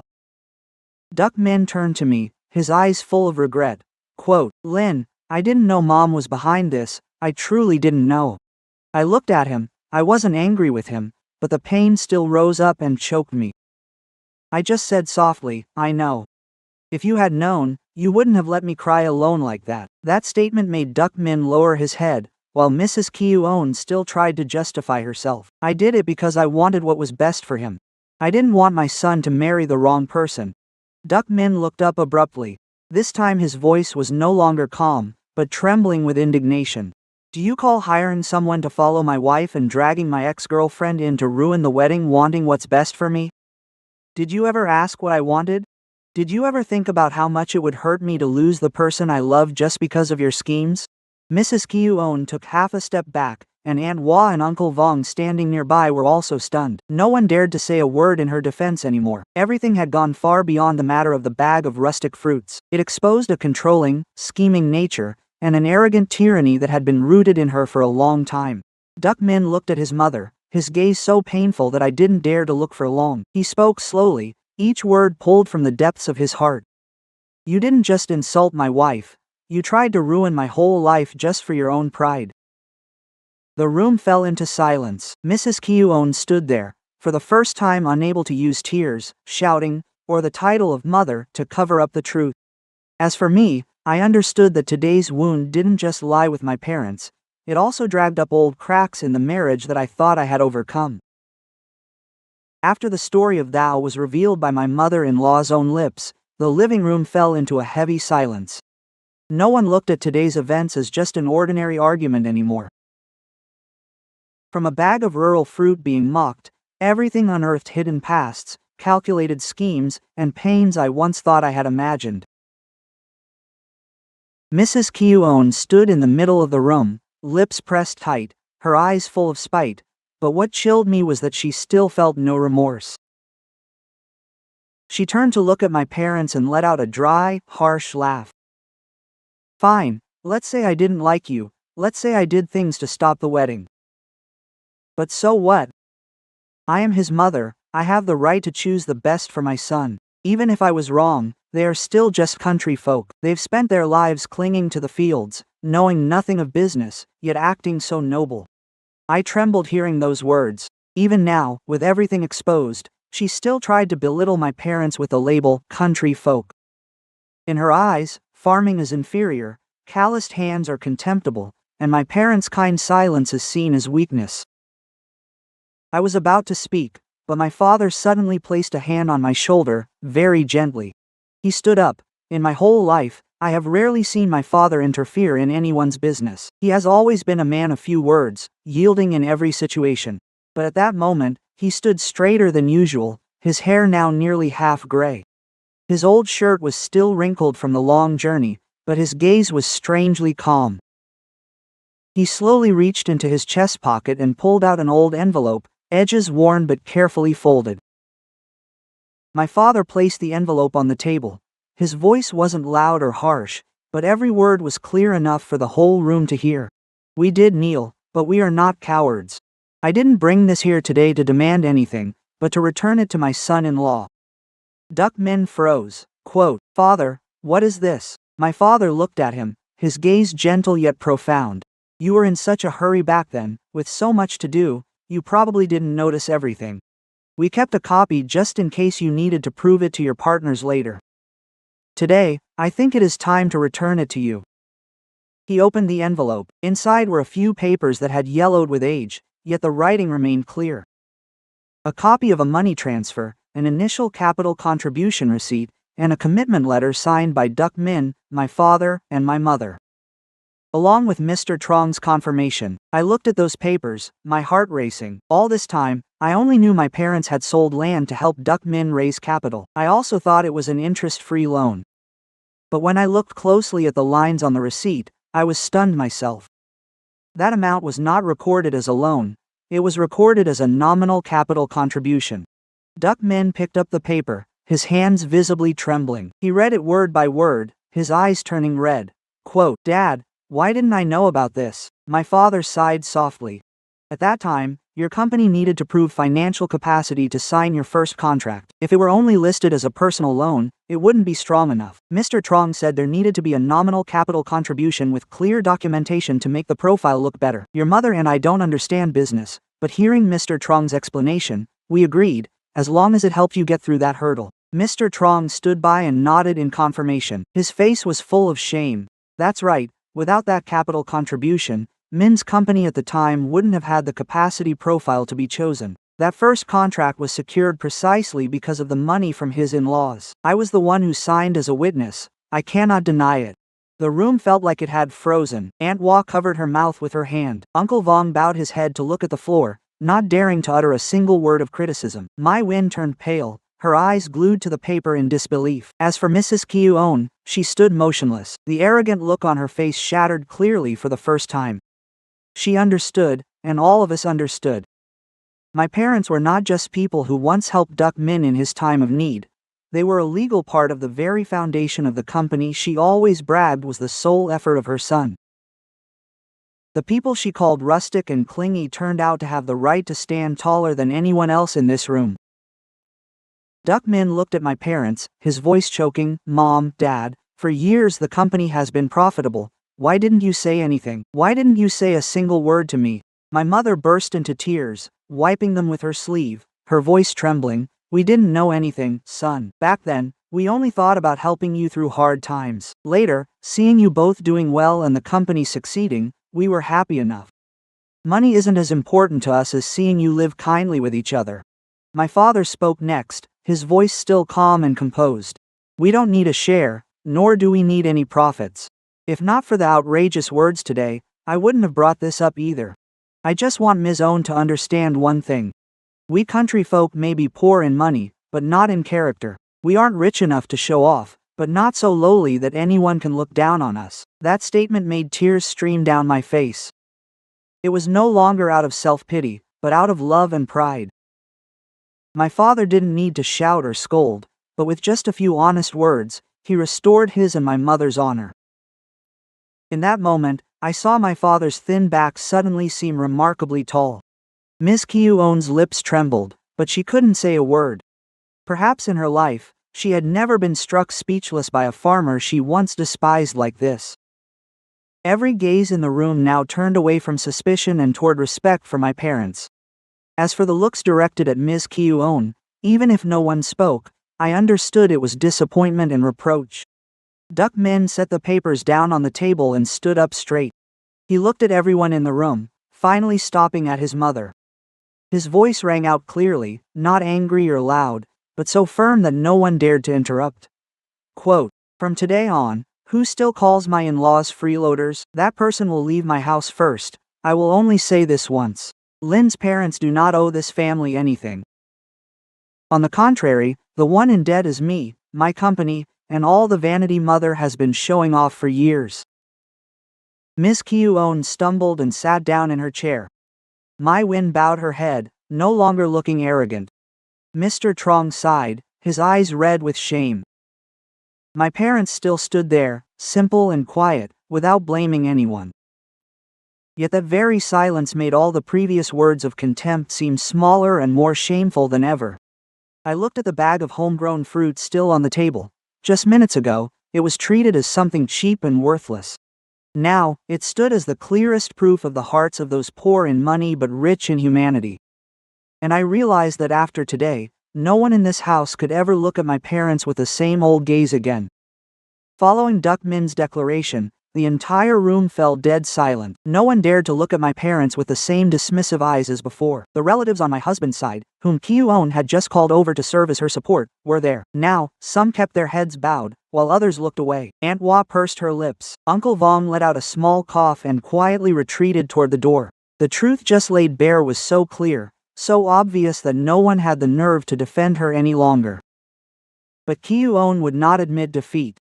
As someone accustomed to being praised and standing above others, when exposed in front of her relatives, her first feeling was not remorse, but humiliation. She sprang up from her chair and pointed a finger at Duck Min. Her voice cracked with anger. "You've been bewitched by your wife's family. You even dare to force your own mother out of the house. Did I raise you just so you could stand there today and defend outsiders while trampling on your mother like this?" Duck Min did not shout back. He stood still, his eyes red, but his voice was very slow. "I am not forcing you to leave, nor am I trampling on you. I am only asking you to apologize to those you have insulted." That statement made Kyuon freeze. Perhaps she had prepared herself to deal with an angry, loud, and out-of-control Duck Min, but the calmer he was, the more flustered she became. He didn't ask her to kneel, didn't demand she pay the price immediately, nor did he use bitter words in return. He only requested an apology, a seemingly small request, yet to her pride, it felt as heavy as a stone weighing down her neck. I stood beside my parents, took a deep breath, and spoke up. I knew that if I spoke out of anger now, everything would turn into an endless argument. I didn't want my parents to become the reason for my in-laws' family to fall apart in front of our relatives. I just looked at Mrs. Kyuon, trying to keep my voice calm. "I don't need you to love me. Since the day I stepped into this house, I haven't dared to hope you would treat me like a daughter. But I beg you, please don't belittle my parents anymore. They are poor and from the countryside, but they have never done anything wrong to you." My mother immediately grabbed my hand. She shook her head, tears still lingering at the corners of her eyes. "Enough, Lynn, that's enough, dear. Your father and I are fine. As long as you children understand, that's all that matters. Don't let our sake cause more embarrassment for the whole family." My father also stood up, his voice low and tired. "Own, Trong, let's end today's matters here. We don't want to demand anything at all. If there were any words that were improper, we ask to be excused. We only hope that from now on, both sides can maintain some civility, so the children can live in peace." It was that very patience that made the room feel even heavier. I saw Aunt Hua bowing her head very low. Uncle Vong, who usually loves to make snide remarks, didn't say a word. A cousin on my husband's side quietly stepped forward, whispering to Mrs. Kyuon, "Own, just say a word to end this. Our in-laws have been so patient. Everyone has heard who is right and who is wrong. The more you push, the worse it looks." Mrs. Kyuon snapped at her, her eyes blazing with fury. "What do you know to speak up? It's my house, my business. Who gave you the right to teach me?" The cousin immediately fell silent, but her expression showed even more disappointment. I realized that even those who once respected her for her age and wealth, today, they were also starting to see that she was going too far. My parents' kindness was like a mirror placed before everyone. The more they looked into it, the more evident Mrs. Kyuon's bitterness became. Right at that moment, Mrs. Kyuon suddenly lunged toward the table. On the table was still the envelope of documents that my father had just placed down. She snatched the envelope, her hand trembling with rage. Fine, you people want this, don't you? You want to use these old papers to walk all over my family, right? I'll tear it up and see what you all have to rely on. Everything happened so fast. I cried out in panic. Duck Min's mother rushed over too, but Mr. Trong was faster. He grabbed Miss Kyuon's wrist, holding the envelope tight before she could tear it. It was the first time I saw my father-in-law look at his wife with such stern eyes. Mr. Trong said, his voice heavy and firm, "You can tear these papers, but can you tear up the truth?" Miss Kyuon froze, her fingers still clutching the edge of the envelope, but she couldn't pull it from Mr. Trong's grip. He looked at her, his eyes full of disappointment. Even if you tear all the papers and burn every piece of evidence, it's still a fact that the in-laws helped your son. The more you do that, the more you prove you know you're wrong but refuse to admit it. Miss Kyuon gasped for air, her face twisted with resentment. Unable to tear the papers, she turned to me. Her eyes were filled with hatred, as if everything that happened today was staged by me. She screamed, "It's all your fault. Ever since you entered this house, everything has been in chaos. You plotted to bring your parents here to humiliate me. You want to steal my son and take away my dignity, don't you?" I looked at her, my heart aching but no longer trembling. Before I could answer, Duck Min stepped in between me and his mother. His voice was very slow. "No one is humiliating you, mother. Your own words are what humiliate you." Those words landed, heavier than any shout. Miss Kyuon opened her mouth but could not utter a word. Perhaps it was because that statement was all too true. No one forced her to mock the country gifts. No one forced her to accuse my parents of begging for money. No one forced her to call relatives to play the victim. It was all her choice. And now she has to stand in the middle of the consequences her own mouth created. I looked around the room. My mother was tired, and my father couldn't hide his heartbreak. The relatives on my husband's side were awkward, unable to stand or sit comfortably. I understood that if this continued, things would only get worse, and my parents would be even more uncomfortable. I stepped forward and gently said to Aunt Hua and everyone, "You have heard enough for today. I won't keep you any longer. This is our family matter. My husband and I will handle it ourselves, and I don't want to turn this into a public trial in front of our relatives." Aunt Hua looked at me, her expression completely different from when she first arrived. She nodded slightly. "You are right. I will head home now." To the in-laws, I sincerely apologize for not understanding the situation earlier. My mother hurriedly waved her hand, choking back tears. "It is fine. Let it be in the past." One by one, they left quietly, with no more judgmental words or prying eyes. When the door closed, the large room was left with only our two families. Mrs. Kyuon stood in the middle of the living room, hands hanging limp, her face pale with both anger and shame. For the first time, she had no one to stand behind her, and no more words could suppress the truth right before everyone's eyes. I knew the storm wasn't over, but at least in that moment, Mrs. Kyuon had to face what she feared most. It wasn't poverty or being provincial, but rather having those who once respected her see her true colors. I thought that after that day, everything would at least settle down for a while. Aunt Hua and the other relatives on my husband's side had witnessed enough. My father-in-law also stepped up to clarify the truth, and Duck Min had made a firm stand in front of everyone. I thought even if Mrs. Kyuon couldn't change immediately, she would at least know how to keep quiet for a while for things to calm down. But I had underestimated her pride. Just 2 days later, when I went to the local market to buy some fruit for my parents before they returned to the countryside, I began to hear whispers behind my back. A vendor who usually greeted me happily and asked me to pick some oranges. That day, she looked at me and then hesitated, turning away. Some people standing nearby spoke very softly, but loud enough for me to hear. Quote, "That's Mrs. Owen's daughter-in-law. I heard her family pretended to be poor to milk money from the son-in-law." Another person chimed in, "I also heard she forced her husband to transfer the company to her family's name. These days, people just look gentle on the outside. Who knows what they're like on the inside?" I froze in the hallway, the bag of fruit in my hand turning icy cold. Those words felt like dirt thrown directly at my parents' honor. I knew right away they didn't just appear out of thin air. The family incident happened only 2 days ago. Outsiders had already spun a distorted version, turning my parents from helpers into greedy people. The one who could have fabricated that story. Who else could it be but Mrs. Kyuon?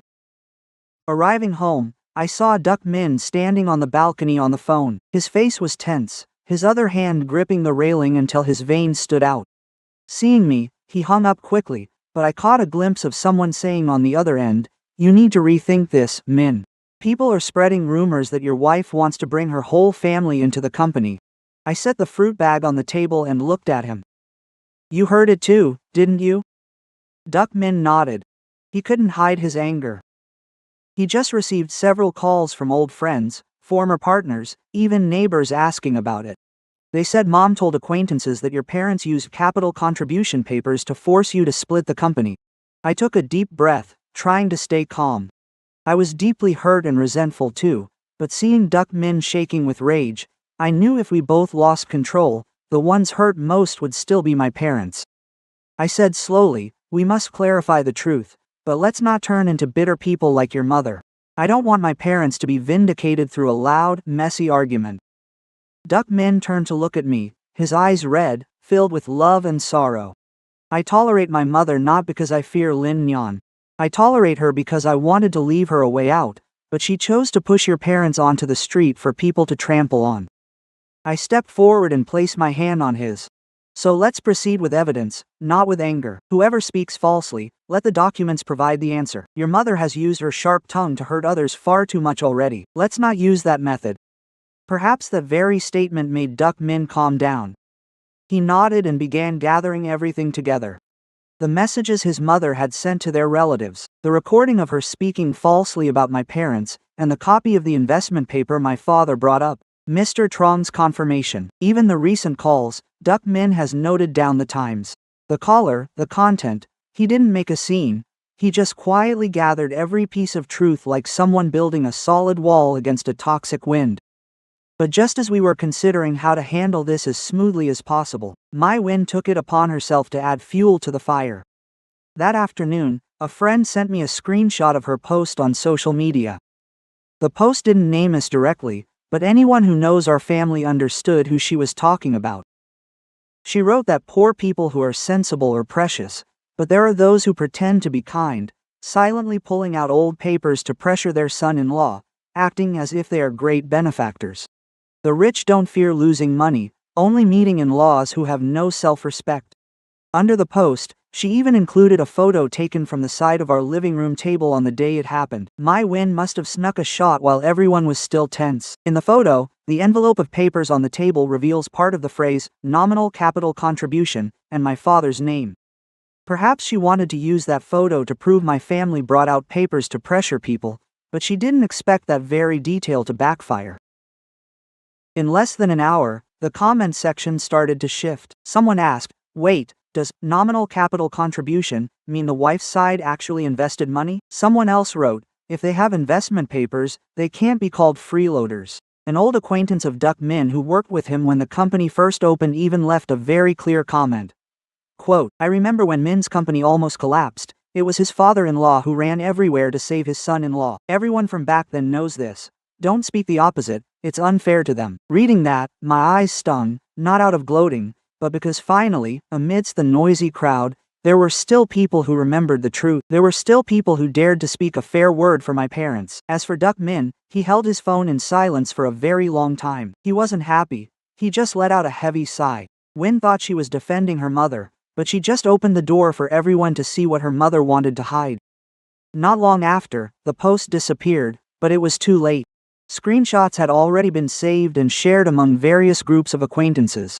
Mrs. Kyuon called Duck Min, her voice panicked and laced with anger. "Tell Win to delete it, don't let people gossip anymore. What kind of decency is there in airing family business online like that?" Duck Min turned on the speakerphone so I could hear too. He spoke very slowly. "I gave you a chance to apologize privately at home. You chose to smear Lin's parents in public instead. Now that it's spread, are you finally feeling ashamed?" There was silence on the other end for a few seconds before Mrs. Kyuon snapped. "I'm not smearing anyone, I'm just telling the truth." Duck Min replied, "The truth doesn't need embellishment. What you've said is slander, and I don't want to argue about it anymore. Tomorrow morning, you and Dad are coming to Fuck's law office, and everything will be laid out clearly in the paperwork. From now on, this will be handled through documentation, not through rumors. Mrs. Kyuon immediately raised her voice. Are you using a lawyer to threaten your own mother? Duck Min closed his eyes, his voice tired but firm.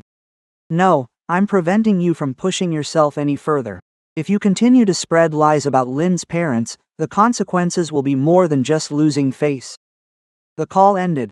I looked at Duck Min, my heart feeling heavy. I knew that from tomorrow on, everything would take a different turn, colder, clearer, with no room left for tearful excuses. But I also understood that some people only stop when the truth is no longer just words, but set down in black and white. The next morning, Duck Min took me and my parents to the office of Mr. Fuck, a lawyer who had supported his company in its early days. The office was in a small building, not overly flashy, but everything was tidy, quiet, and professional. Perhaps that very atmosphere made anyone who entered naturally lower their voice, as if every word spoken from here on out had to carry responsibility. My parents sat next to each other on the sofa. Dad wore the cleanest shirt he brought from the countryside. The collar was faded, but Mom had pressed it carefully. My mom kept gripping her cloth bag, glancing at me worriedly now and then. I knew they weren't used to places like this. All their lives, my parents only knew fields, local markets, and living without bothering anyone. Yet today, because their honor was trampled, they have to sit before a lawyer to prove they aren't freeloaders. A moment later, Mrs. Kyuon, Mr. Trong, and Mai Win arrived. Mrs. Kyuon walked in with an icy expression. Trying to maintain her usual arrogance, I noticed her hand gripping her bag tightly. Mai Win kept her head down, lacking the defiance she had the other day. Mr. Trong quietly nodded to greet my parents. His eyes were full of remorse. Lawyer Fuck invited everyone to sit down. Duck Min placed a thick file on the table. Capital contribution papers, receipts, bank statements, screenshots of Mai Win's posts, call recordings, and a summary of the slander that had spread. He didn't say much, just pushed the papers toward the lawyer and said in a low voice, "Please help me clear this up. I don't want my wife's family to be insulted any further." Lawyer Fuck put on his glasses and examined each page very carefully. The room was so quiet I could clearly hear the rustling of the paper. After nearly half an hour, he set the file down, looked at everyone, and spoke slowly. Regarding the documents, Mr. Lam and Mrs. Han have grounds to prove they legally contributed capital during the early stages of Duck Min's company. This amount wasn't just a friendly gesture. It was recorded in writing, signed, witnessed, and backed by bank statements. Mrs. Kyuon immediately stiffened. What do you mean by that, lawyer? Can family helping each other turn into a capital contribution? Lawyer Fuck maintained a calm tone. I am not judging family sentiments. I am only speaking based on the documents. If Mr. Lam and Mrs. Han wish, they can fully request a review of their corresponding rights or at the very least demand repayment of the capital as per the old agreement. Not receiving profits later does not mean the initial contribution is erased. My mother panicked and waved her hands immediately. No, we aren't asking for anything, sir. We didn't know these matters were so complicated. Back then, we just thought about helping our children through difficulties. My father also sat up straight, his voice trembling slightly but very clear. I did not come here to take money. I just want my daughter to live in peace and for you two not to call us freeloaders anymore. We are truly poor, but we do not want to be called greedy people. That statement made Duck Min bow his head, his hands on the table clenching tight. I saw his shoulders tremble slightly, and Mr. Trong, sitting opposite, also kept his head down for a long time. Perhaps he was ashamed not only of what his wife had said, but also of his own silence over the years that allowed that bitterness to grow. But Mrs. Kyuon still refused to admit she was wrong. She gave a cold laugh, her voice sharpening. Papers back then were messy. Who knows what is real or fake? Bringing out an old piece of paper now, one can say anything. Who knows if they wrote it themselves back then? I didn't witness it. Lawyer Fuck did not argue. He just opened a drawer, took out another file, and placed it on the table. Actually, before everyone arrived, Duck Min had asked Mr. Trong to provide copies of the records kept by the family. Inside is a photocopy of the document Mrs. Owen once kept, and on the back is her signature confirming it. The room seemed to freeze. Mrs. Kyuon snatched the paper, her eyes scanned the back, and her face turned deathly pale. There, below the line confirming receipt of the capital contribution copy, was indeed her signature. The slender strokes curved slightly at the end. There was no mistaking it. The very caution she had in keeping the paper for protection back then had now become the clearest evidence against her. My Win, sitting next to her, also turned pale. She softly called out to her mother, but Mrs. Kyuon did not respond. She just stared at the paper, her lips trembling without being able to form a sentence. Lawyer Fuck continued, his voice remaining calm. Therefore, if you continue to spread information that Mr. and Mrs. Lam and Mrs. Han are freeloading, extorting money, or using forged documents to coerce others, you may be held liable for defamation and infringement of honor and dignity. I advise the family to stop before this matter goes beyond the scope of mediation. Quote. Duck Min looked up then, meeting my parents' eyes, his voice choked but resolute. I would like permission to repay you both for the full initial capital, along with a symbolic portion of the profits, according to my current ability. But I want to clarify that this amount is a gesture of gratitude, not because you demanded it. My father quickly shook his head. Min, I already told you, we don't need it. Duck Min bowed his head before him. I know you don't need it, but I do. I am paying this not to clear a debt, but to ease my own conscience. Hearing that, tears just started streaming down my face. I held my mother's hand and gently said, if you don't want to keep it for yourselves, let's use that money to fix the roof at home so it's sturdy. The rest can establish a small fund in the neighborhood to help sick and lonely elderly people. That way, the money won't just be repayment, it will continue to do good. My mother looked at me for a long time, then burst into tears. My father bowed his head, his aged hand quickly wiping the corner of his eye. He said softly, if that's what you both want, then we will listen, but remember to keep your hearts pure in everything you do. Don't let anger turn you into bitter people. That statement left me choked up. Even when hurt, my father still taught me to remain kind.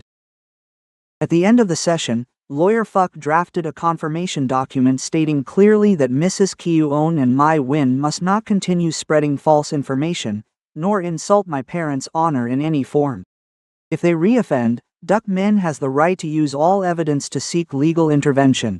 Mrs. Kyuon held the pen for a long time, her hand trembling with anger and humiliation. But faced with the papers on the table, Duck Min's cold gaze, and Mr. Trong's disappointed silence, she had no room to retreat. Finally, she signed, her handwriting distorted at the end of the line. I looked at that signature, not feeling the triumph I once imagined, I only felt exhausted.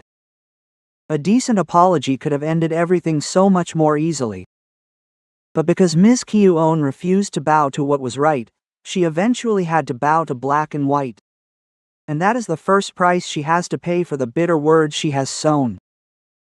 I thought that after having to sign the confirmation document in front of a lawyer, Ms. Kyuon would know to stop. She didn't need to apologize right away or change overnight. She just needed to stay silent so things could settle, so both families could keep some shred of dignity. But there are people who, when wrong, refuse to admit it and don't try to correct themselves. They only try to prove that others are the ones at fault. 3 days after our meeting at the law office, I noticed the attitudes of some acquaintances around the neighborhood changed noticeably. They no longer said things to my face, but their eyes looked at me with something cautious and curious. A neighbor who often came over to talk to my mother pulled me into a corner that day and sighed, "Lynn dear, honestly, you should be careful. Your mother-in-law is still telling everyone that your family used a lawyer to force her to sign the papers. She says your family is countrified but very devious." Hearing that, my heart sank, but I was no longer too surprised. Ms. Kyuon was forced to be silent on paper, but in her heart, she never gave in. To her, the most painful thing isn't being wrong, but being seen by others as wrong. That evening, just as Duck Min arrived home, his phone rang. It was Aunt Hwa calling. He put it on speakerphone because I was sitting right next to him. Aunt Hwa's voice sounded very weary. "Min dear, I am sending you a recording. I don't want to interfere in your family matters, but your mother is going too far, and I can't stand it anymore." Duck Min was silent for a few seconds, then opened the recording. Miss Kyuon's voice rang out clearly, no longer tearful as before, but full of bitterness. "I know her family did help, but I hate that countrified style. Poor but always acting high and mighty. I don't want to owe them anything. Did you hear that? Accepting favors from country folk is no different than demeaning myself. She and her parents played lawyer tricks to force me to sign. They think they won against me, huh? I sat there, stunned. Even though I knew she wasn't truly remorseful, hearing her admit it herself still made my heart go cold. It turns out she knew everything. She knew my parents had actually helped duck Min. She knew her slanders were false. But out of pride, she'd rather distort the truth than say a single word of thanks. After hearing it, Duck Min didn't bang the table or get angry like before. He just sat still for a long time, the phone still glowing in his hand, his face void of anger, showing only utter exhaustion. He spoke softly. I thought Mom didn't understand, but she understood everything, she just didn't want to admit it. I didn't know how to comfort him. Some pains don't come from outsiders, but from your own flesh and blood. It isn't loud, but it is lingering and harder to heal than any other wound. I put my hand on his shoulder and whispered, "You've done your best. The rest, your mother must take responsibility for her own words." The next morning, Duck Min sent the entire recording, my Win's posts, the slanderous messages, and the previous confirmation minutes to lawyer Fuck. He didn't want to sue his mother, but he requested a formal notarized record and a legal warning letter. This wasn't an act of revenge, but a boundary. Duck Min told the lawyer, "I am still her son, but I cannot let my mother continue to ruin the reputation of my parents-in-law." At the same time, my Win also started tasting the consequences of her rashness. Her insinuating post, though deleted, had its screenshots circulating among their colleagues. Someone asked her directly, "Win, if their family really contributed capital, why did you call them leeches?" A coworker even messaged her privately, "Be careful with family matters. Don't use social media to smear others. Our company really frowns upon things that affect personal image." My Win Hoang. She called Duck Min, her voice no longer arrogant. Quote, "Honey, my company is asking about the post. Please talk to them for me. I didn't mean to blow this up." Duck Min only replied, "You didn't mean to blow it up, but you intentionally humiliated others. If you want to keep your job, apologize publicly. I can't keep cleaning up your messes." In the end, my Win had to post a short apology, admitting that she had shared unverified information and damaged someone's reputation. That post didn't make her lose all face, but it was enough for her to understand that words online cannot just be thrown out and deleted. As for Mrs. Kyuon, ever since the lawyer's warning letter, the atmosphere around her has completely changed. The relatives who used to gather to hear her gossip started to avoid her. Aunt Hua calls less often, and Uncle Vong just greets her briefly when they pass on the street before walking away. No one wants to be dragged into drama, and certainly no one wants their voice to appear in a recording as evidence one day. One afternoon, I heard Mr. Trong talking to her on the porch. His voice wasn't loud, but every word was clear. Quote, "Don't think you lost to your daughter-in-law. You didn't lose to Lin, you lost to your own bitter mouth. People gave you a way out, but you burned those bridges yourself." Mrs. Kyuon did not respond. It was the first time I didn't hear her argue back. Perhaps because what he said was so true, nobody pushed her down. She walked into the hole she dug for herself. After that, Duck Min discussed with me having his parents move back to their old house for a while. He spoke very slowly as if afraid I might misunderstand. He was not abandoning his mother. He would still provide for her monthly, take her to checkups, and look after everything necessary. Quote, "But if we continue living together right now, you will feel suffocated. Your parents won't be able to rest easy either." I nodded. I didn't want to be a heartless person. Before the day Mrs. Kyuon left, I personally prepared a bag containing joint supplements, some boxes of herbal tea, and a thin shawl because the weather has been windy lately. Duck Min looked at me, his eyes slightly red. I only said that I didn't want his mother to get sick, and I didn't want to look back later and see that I had been too cruel. As I placed the bag in front of Miss Kyuon, she looked at me for a long time, her gaze complex, filled with pride, shame, and a sense of not knowing how to face me. She didn't thank me, just silently took it. But this time, I no longer felt hurt by that coldness. I had done my part, and whether she realized it or not was her own affair. The day she left the house, no one shouted or drove her away. Duck Min carried his mother's suitcase to the car. Mr. Trong followed behind, his back stooped and silent. Miss Kyuon walked through the living room, where words of contempt for my parents once echoed, paused for a moment, but ultimately said nothing. The car rolled out of the gate in heavy silence. There was no loud victory or bitter crying, just a woman who once used harsh words to elevate herself, now leaving in silent humiliation. And everyone understood that this was not a punishment we had imposed. It was the crop she had sown and was now reaping herself. A few months later, my parents' small house in the countryside was renovated. It didn't become a large, magnificent mansion like the photos people often boast about online. My parents didn't want that. They only wanted to replace the roof tiles so it wouldn't leak, reinforce the kitchen, fix the electrical wiring for safety, and build a small porch in the yard to sit and drink tea in the afternoons. Looking out at the vegetable patch in the garden on the day the renovated house was inaugurated, Duck Min took the day off and drove me to the countryside early in the morning. He didn't come empty-handed. In the trunk were several cans of paint, some miscellaneous tools, and a few new items for my parents. As soon as he arrived, he rolled up his sleeves to help my father repaint the old gate. The blue paint covered the wood faded by sun and rain, looking simple yet unusually bright. Neighbors passing by all stopped to say hello. One man even laughed and said, "Mr. Lamb's son-in-law is very handy, isn't he? He doesn't mind any kind of work." Duck Min just smiled as he heard this, sweat trickling down his temples. My father stood by and watched him for a long time, then softly said, "You've done enough to help us. Don't let adult matters weigh on your marriage anymore." Duck Min put down his brush, turned to my father, his voice deep and sincere.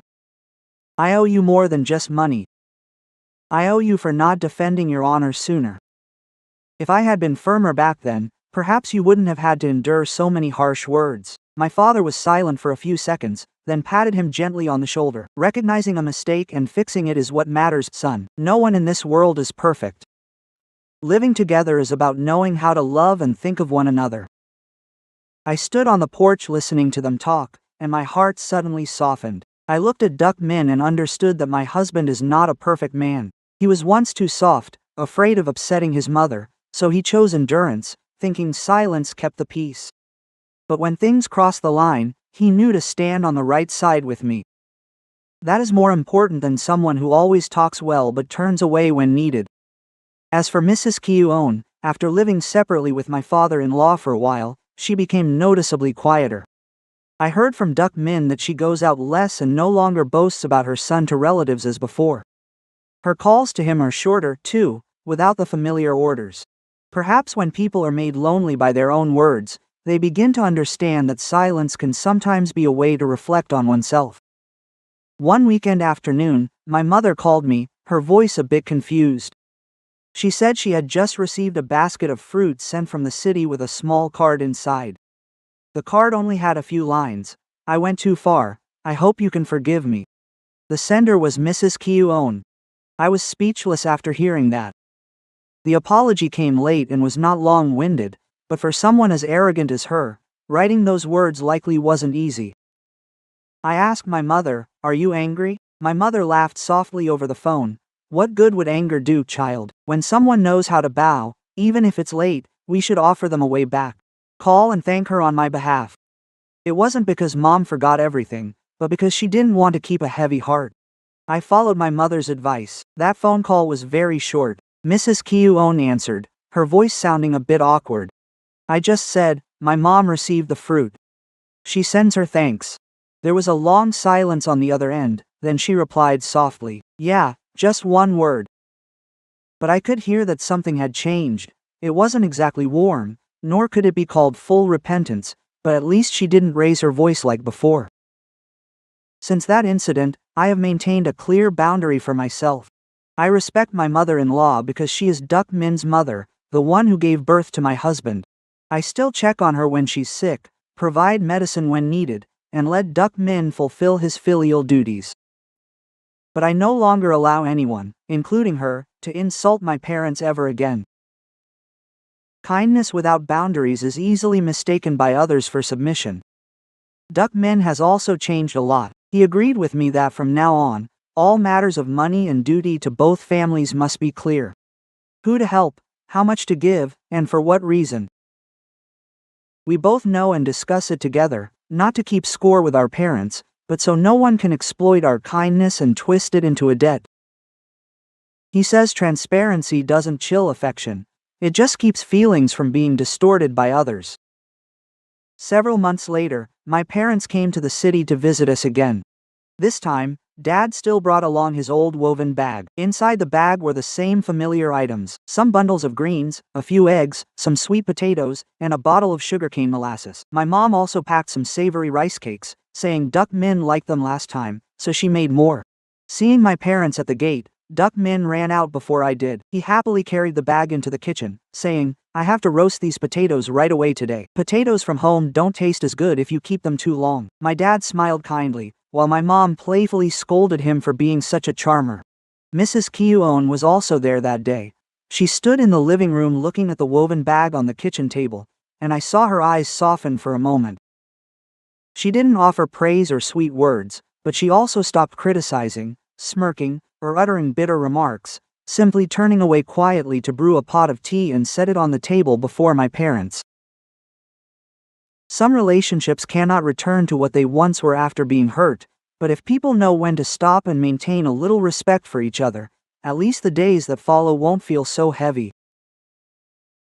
My story doesn't close with a loud act of revenge, but with a peaceful feeling of seeing my parents sitting in their daughter's home, drinking hot tea, enjoying a decent meal, and being treated with the respect they deserve. I realize that living with consideration does not mean being submissive. Being filial does not mean letting your parents be trampled upon. Kind people can be gentle and forgiving, but when necessary, they must still stand tall to protect what is right. If you find this story worth reflecting on, please leave a comment. Because sometimes, just a small story is enough to remind us that the most precious bond lies not in expensive gifts, but in how we treat one another with kindness and gratitude. Yeah,